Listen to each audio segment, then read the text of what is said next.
2022台南杰出艺术家巡回展首场展览，文化局邀请台南市无形文化资产保存者廖庆章，经讲解国家工艺师苏小梦以双个展形式，展出2位大师将近150件作品，为传统水墨描画到金工艺术品，展出的每一件拢是大师级的创作，非常的精彩。在展场布置方面，更是以庙宇的形式作为设计发想，相当特别。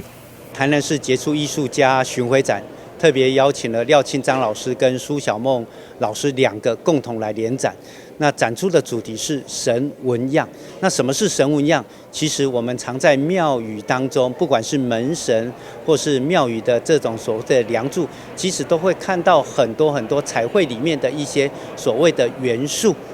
那这些元素有时候是在梁柱上，有的时候是在彩绘上，有时候是在门神的衣服上，或是这些神明的刺绣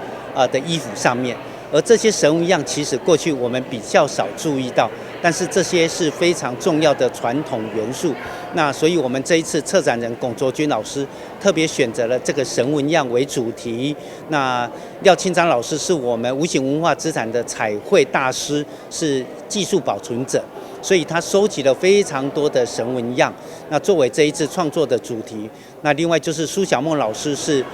金工的艺术家，所以也透过这些神纹样的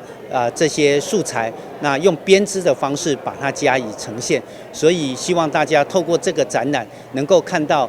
非常传统典雅的这个神纹样，也可以看到它融入于当代生活当中艺术的一种呈现方式。透过艺术家廖庆章、苏小梦的精彩创作，搭配建筑艺术家陈宣成设计展览场域，串联传统甲当代多文，让观众一家入展场，就参像是进入神秘的新闻世界。